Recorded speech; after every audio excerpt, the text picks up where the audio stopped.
Panoorin nyo ito mga idol, ang Mexican na nagpapahirap kay Donny Ahas Nietes, pinabagsak ni Casimero. Ayaw talaga tumumba, Gino.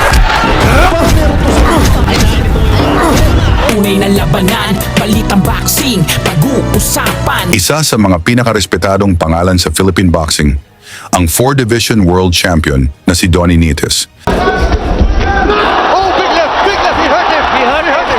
At syempre, ang walang takot na 3-division world champion, si John Riel Casimero, ang Cuadro Alas. But make no mistake about it. Oh, down! It's down! Pero alam nyo ba, may isang Mexican warrior na hinarap ang dalawang ito para agawin ang kanilang mga titulo? Si Felipe Salguero ng Tijuana, Mexico.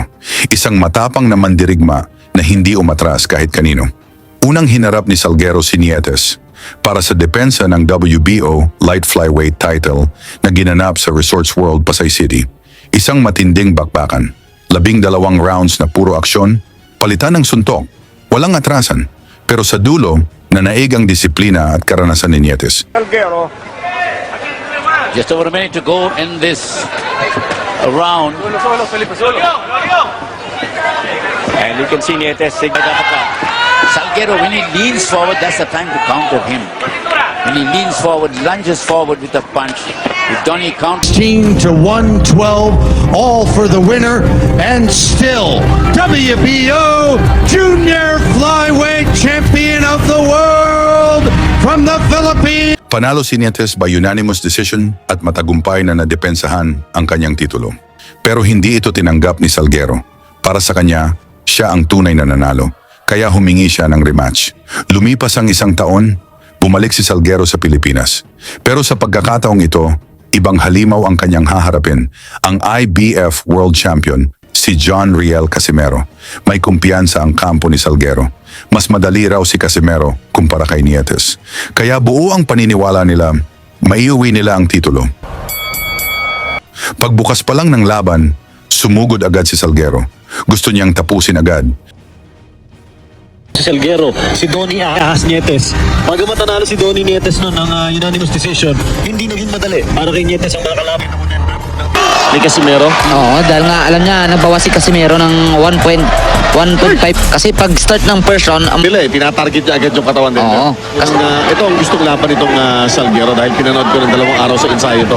Ang gusto ito, hindi kita na laban. Makabay ito, Jenber. at saka karamihan na target nito, puro katawan eh.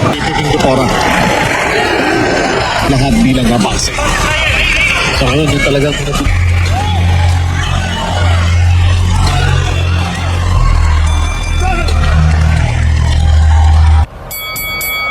Sa second round, matitinding suntok agad ang pinakawalan ng dalawa.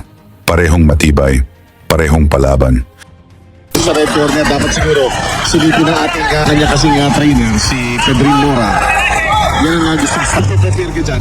May video na, may YouTube na yun. kumukunig pa yung Casimero doon, that's right. Actually, pinalalabas sa Mima Dulas doon sa red corner. Dapat, alam nila boxing nila tinatarget niya agad yung katawan din. Oo. Kasi ito ang gustong laban itong Salguero dahil pinanood ko ng 2 araw sa ensayo ito. Ang gusto ito, hindi kita na laban. Makabay ito, Jenber. At saka Pagpalitan din siya. Yun naman, pag nagpe-prepare ka dyan, may video na, may YouTube na ngayon. Ito dapat. kaya lahat ng mga Meksikano na kakalaban ko, natatakot. Nakikita natin dito. Kasi tama si Mark. Habang tumatagal ang laban, lalo itong umiinit. Walang gustong umatras. Nagulat ako nang pumasok si Casimero ng... Sige, tinamahal yung Salguero. Sige, tuloy mo natin ito. Ngayon yung Salguero. Pero ang takapo, Hanggang sa round 8, sumabog ang sunod-sunod na atake ni Casimero. At doon, bumagsak si Salguero. Pero bumangon siya. Nagpatuloy sa laban. Ito Salguero. Ito yung tama na yun. Hindi pa nakaka-recover yung Salguero. Nakakarga siya, no? Nakakarga yung Casimero sa Drogi talaga siya. Grogi. Bato. Baka maapektuhan doon sa pagbawas ng timbang. Ito si Casimero hindi pa nagre-reflect dito sa ating laban so far. Saka nakikita natin yung Salguero talagang yung target yung chan talaga yun. Dito sa ating laban so far in the 4th round. Maaga Maaga pa. Makikita natin to pagpalo ng mga 6th round kung ano. Kita natin talagang yung Salguero hindi talaga talagang pag dumikit, katawan kagad. Walang ibang tinatas. Etong si Salguero para kumonekta dahil kanina. Pero kundi butigahin yun. Tama na yun. Hindi pa nakaka-recover yung Salguero. Nakakarga si ano. Nakakarga yung Casimero sa ano. Hilo yung Salguero. Talaga yung tinatago niya ng pilit sa katawan niya. Ibig sabihin, shoot ng shoot sa katawan mo. Alam mo, ang gagawin ko, tama yung sinasabi ko nila.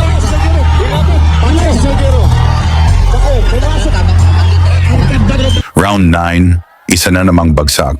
Pero muli, tumayo pa rin ang Mexican Warrior. Ipinakita niya ang puso ng isang mandirigma. Reserva sa suntok, reserva sa lakas. Quality, imbis na quantity. Oo. Oh, combinations galing dito kay Casimero.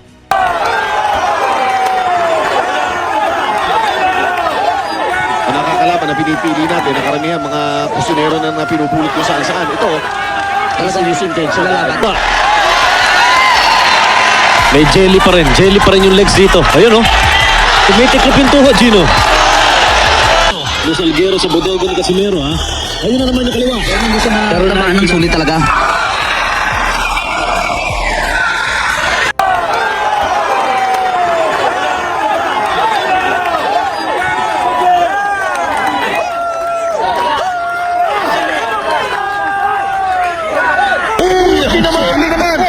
Ang tapang nito. Ayaw talaga tumumpa, Gino. Ano ba meron to sa Salguero na to? Kailangan ito ngayong araw. Ito na. Oh, Diyos ko. Wala na. Tinigil na. Tinigil na. That is it. Pero sa huli, isang malinis at solidong suntok ni Casimero ang tuluyang nagpatigil sa laban. Bumagsak si Salguero at hindi na pinayagan pang magpatuloy.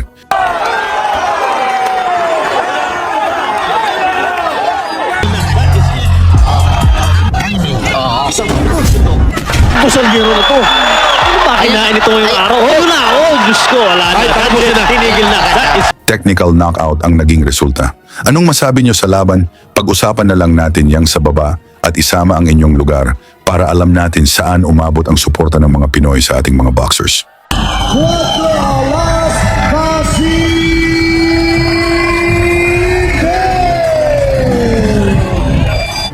Lagi niyong sundan, huwag magpapahuli.